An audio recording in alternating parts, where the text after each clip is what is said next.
एक dream God यानी कि ख्वाबों के देवता की है।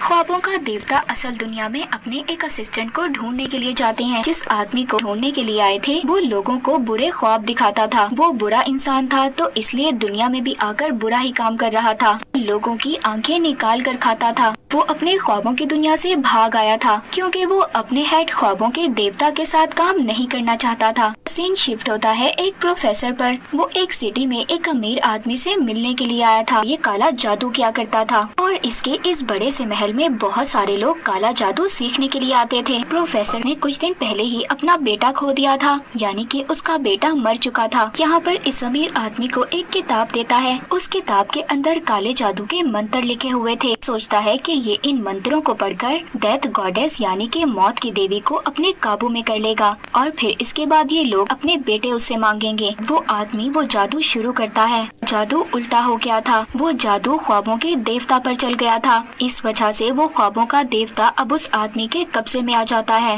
कैद कर लिया था। ये आदमी जो काला जादू किया करता था, इसको जादू कोई अच्छी तरह नहीं आता था। इनको अभी तक ये लग रहा था कि इन्होंने मौत के देवता को कैद किया है। ये उस ख्वाबों के देवता की 3 चीजों को चुरा लेते हैं। एक हेलमेट जो कि एक जादुई हेलमेट था, दूसरा एक रूबी जो कि एक लॉकेट में थी और तीसरा जादुई रेत की पोटली थी। ख्वाबों के देवता के होश में आते ही वो आदमी उससे अपने बेटों को मांगता है। उनको बिल्कुल भी जवाब नहीं देते। कैद करने की वजह से पूरी दुनिया में सिस्टम तबाह हो जाता है क्योंकि ख्वाबों के देवता का जो काम था वो कोई भी नहीं कर रहा था। जितने भी लोग नींद में थे वो सब के सब मर गए थे। 10 लाख से ज्यादा लोग थे जो नींद में ही मर गए थे। अब उस अमीर आदमी के पास ख्वाबों के देवता का वही असिस्टेंट भी आता है जो चाहता था कि वो आदमी और भी ज्यादा ख्वाबों के देवता को अपनी कैद में रखे। वो उस ख्वाबों के देवता के गिर्द एक जादुई घेरा बनाते हैं और उसको एक मजबूत ग्लास कवर में बंद कर देते हैं। वहाँ पर गार्ड्स दवाई खाया करते थे ताकि उन लोगों को नींद न आए। अगर हम सो गए तो ये हमें मार देगा। ख्वाबों के देवता के पास एक बर्ड भी था और उसने वहाँ पर उन सब पर नजर रखी हुई थी क्योंकि वो अपने मालिक को आजाद करवाना चाहता था। इसी तरह वक्त गुजरता रहता है। एक दिन गार्ड्स की गैर मौजूदगी में उस जादूगर आदमी का बेटा ख्वाबों के देवता के पास जाता है और कहता है कि मुझे बिल्कुल भी अच्छा नहीं लगता कि मेरे फादर ने तुम्हें कैद में रखा हुआ है। अगर मेरे बस में होता तो मैं तुम्हें कब से इस कैद से आजाद करवा देता। तभी वो जादूगर आदमी अपने बेटे की बात सुन लेता है और वो उसको बहुत ज्यादा मारता है। कहता है तुम पागल हो गए हो। तुम जानते हो अगर वो देवता आजाद हो गया तो हम सबको मार देगा। अगर तुम चाहते हो कि मैं तुम्हें माफ कर दूं तो उस ख्वाबों के देवता का एक परिंदा है जिसे तुम्हें मारना होगा। अब वहाँ पर वो परिंदा बहुत ही चालाकी से आग लगाने की कोशिश कर रहा था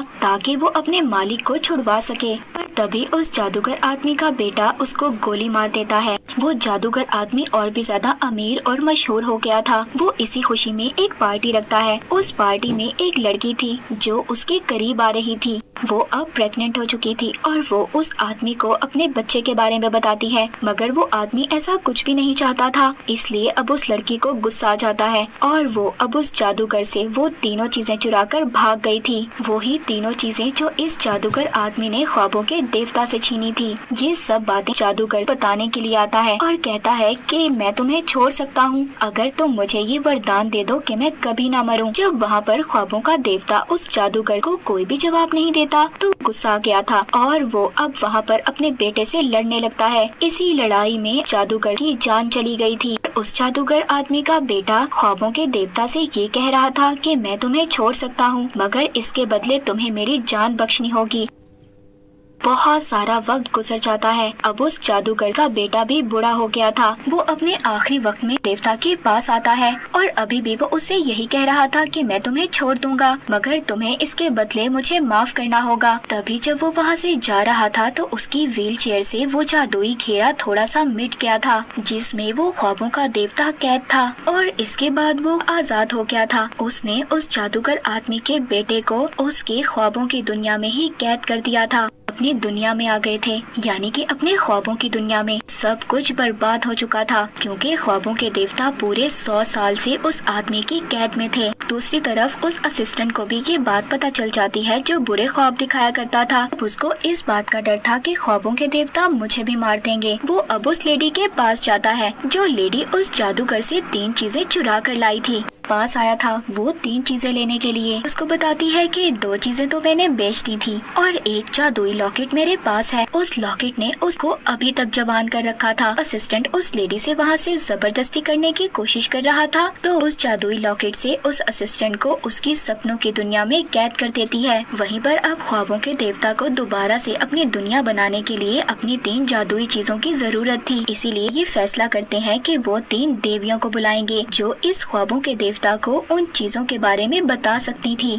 बुलाते हैं और उन 3 देवियों को एक सांप का तोहफा देते हैं। बताती हैं कि तुम्हारी जादुई रेत की पोटली एक लड़की के पास है जो दुनिया से डीमंस को भगाने का काम करती है, और दूसरा तुम्हारा जो हेलमेट है वो नर्क यानी के दोज़ख में है, और तीसरा तुम्हारा जादुई लॉकेट जिसके अंदर रूबी है वो एक लेडी के पास है। फिर इसके बाद वो लेडी अपने बेटे से एक हॉस्पिटल में मिलने के लिए जाती है मगर उसका बेटा बूढ़ा हो चुका था। उस लॉकेट ने उस लेडी को अभी तक जबान कर रखा था। कहती है कि जब ख्वाबों का देवता तुम्हारे पास ये लॉकेट लेने के लिए आए तो तुम उसको ये लॉकेट देकर अपनी जान बचा लेना। लॉकेट उतारकर अपने बेटे को दे देती है। जैसे ही वो लॉकेट उतारती है वो बूढ़ी होकर मर गई थी। अब उसका बेटा ख्वाबों के देवता को उसका लॉकेट वापस नहीं करना चाहता था। लॉकेट का इस्तेमाल करता है और वहाँ पर गार्ड को मार देता है। इसके बाद हमें वो लड़की दिखाई जाती है जिसके बारे में 3 देवियों ने बताया था कि उस लड़की के पास जादुई पोटली है। वो लड़की अब ख्वाबों के देवता से मिलती है। कहती है कि बाहर मेरा इंतजार करो और खुद एक चर्च में चली जाती है। दरअसल यहाँ पर ये एक डीमन को भगाने के लिए आई थी। वो लड़की वहाँ पर मंत्र पढ़ती है और उस डीमन को इंसान की बॉडी से बाहर निकालती है। तभी वहाँ पर ख्वाबों के देवता भी आ गए थे। अपनी जादुई पोटली मांगते हैं मगर वो लड़की ये कहकर चली जाती है कि मैं तुम्हारी मदद कल करूँगी। वहाँ पर ख्वाबों के देवता को एक परिंदा भी मिलता है जो उनकी केयर टेकर ने उनकी मदद के लिए भेजा था। वो लड़की उनको बताती है कि वो जादुई रेत की पोटली मेरी एक दोस्त के पास है। वो उनको उसके घर पर लेकर जाती है। उसके दोस्त के हाथ में वो जादुई पोटली थी और वो मर चुकी थी। अब ख्वाबों के देवता को अपनी एक चीज रेत की पोटली तो मिल गई थी। असिस्टेंट को देखते हैं जो उसी लेडी के बेटे के पास आया था जिसके पास रूबी थी। उससे मिलने के बाद उस असिस्टेंट को ये पता चल गया था कि ये बिल्कुल साइको है। दूसरी तरफ ख्वाबों के देवता नर्क यानी के दोज़ख में चले गए थे। वहाँ का गेट कीपर उनको असल रास्ते पर लेकर जाता है और वो वहाँ पर दोज़ख की मलिका के पास लाया था। वो वहाँ पर दोज़ख की मलिका को अपने बारे में सब कुछ बताते हैं कि कैसे उनके जादुई हेलमेट को चुरा लिया गया था। बताते हैं कि तुम्हारे ही नर्क में एक डीमन के पास मेरा वो हेलमेट है। वो हेल की मलिका वहाँ पर अब उस डीमन को बुलाती है जिसके पास वही जादुई हेलमेट था। वो डीमन कहता है कि मैं तुमसे यहाँ पर एक गेम खेलूंगा। अगर तुम जीत गए तो ये जादुई हेलमेट तुम्हारा, और अगर तुम हार गए तो तुम्हें सारी जिंदगी यहाँ पर मेरा गुलाम बनकर रहना होगा। अब यहाँ पर वो खेल ख्वाबों के देवता जीत गए थे क्योंकि उन्होंने सही सवालों का जवाब दिया था। ख्वाबों के देवता को अपनी दूसरी चीज जादुई हेलमेट भी मिल गया था। अब उस रूबी लॉकेट तक पहुँच गए थे मगर जैसे ही वो उसको उठाने की कोशिश करते हैं तो वो पीछे जाकर गिरते हैं और बेहोश हो गए थे क्योंकि वो रूबी अभी तक लेडी के बेटे के कब्जे में थी। वो एक रेस्टोरेंट में जाता है। वहाँ पर उस रूबी की पावर का इस्तेमाल करता है और सब पर जादू कर देता है कि सब लोग एक दूसरे से सच बोलने लगे, और ऐसा ही होता है। रेस्टोरेंट में लोगों का पागलपन इतना ज्यादा बढ़ गया था कि वो लोग खुद से ही खुद को मार लेते हैं। वहीं पर ख्वाबों के देवता आते हैं। वो उस आदमी को समझाते हैं कि ये रूबी तुम्हारे साथ यहाँ पर रहने वाले लोगों को भी नुकसान पहुँचा रही है, मगर उस आदमी को कोई भी बात समझ नहीं आ रही थी क्योंकि वो भी उस रूबी लॉकेट के बस में था। श्रीलंका के लिए हम तैयार हैं। क्या आपकी ड्रीम 11 तैयार है? देवता उस आदमी को ख्वाबों की दुनिया में कैद करने की कोशिश कर रहे थे मगर वो आदमी खुद से ख्वाबों की दुनिया में चला गया था और वहाँ पर देवता को मारना चाहता था। वहाँ पर ख्वाबों के देवता उस रूबी की पावर को सारा अपने कंट्रोल में कर लेते हैं। उस लेडी के बेटे को हमेशा के लिए उसके ख्वाबों में कैद कर दिया था और इस आदमी का किस्सा यहीं पर खत्म हो जाता है। तीनों चीजें मिल चुकी थी और वो बिल्कुल मुकम्मल हो गए थे। अब जो मौत की देवी थी वो ख्वाबों की देवता की बहन थी। अपनी बहन डेथ गॉडेस यानी के मौत की देवी से मिलने के लिए जाते हैं मगर ख्वाबों के देवता अभी भी कुछ अलग महसूस कर रहे थे क्योंकि वो ये सोच रहे थे कि उनके बहन भाइयों में से उन्हें कोई भी बचाने के लिए क्यों नहीं आया। डेथ गॉडेस अपने भाई को अपने साथ चलने के लिए कहती है देखते हैं कि उनकी बहन की जॉब कितनी ज्यादा मुश्किल है कि लोग तो मरने के लिए कभी तैयार ही नहीं होते और आखिर में उन लोगों का गुस्सा मेरी बहन यानी कि मौत की देवी को बर्दाश्त करना होता है। उनकी बहन बताती है कि आहिस्ता आहिस्ता मुझे आदत हो गई और अब मैं भी तुम्हें यही कह रही हूँ कि तुम अपनी ख्वाबों की दुनिया को दोबारा से बना सकते हो। ख्वाबों के देवता थे, उन्होंने अलग अलग लोगों को अलग अलग काम करने के लिए रखा हुआ था। उनकी केयर टेकर बता रही थी कि हमारी दुनिया से आपके असिस्टेंट अभी भी 3 गायब हैं। उनके गायब होने का जिम्मेदार खुद को समझ रहे थे और वो कहते हैं कि अब मुझे इन सब को वापस लाना होगा। अब सीन एक न्यू कैरेक्टर रोज पर शिफ्ट होता है। वो और उसका भाई दोनों अलग हो गए थे। उसके भाई को एक फैमिली को दे दिया गया था। वहाँ पर रोज अपने भाई को ढूंढ रही थी। ख्वाबों के देवता कहते हैं कि मैंने रोज पर नजर रखी हुई है और उसी की मदद से मैं अपने तीनों असिस्टेंट को ढूंढ कर लाऊंगा। पर ख्वाबों के देवता रात ही में रोज पर नजर रख सकते थे, इसीलिए वो दिन में अपने एक परिंदे को उस पर नजर रखने के लिए भेज देते हैं।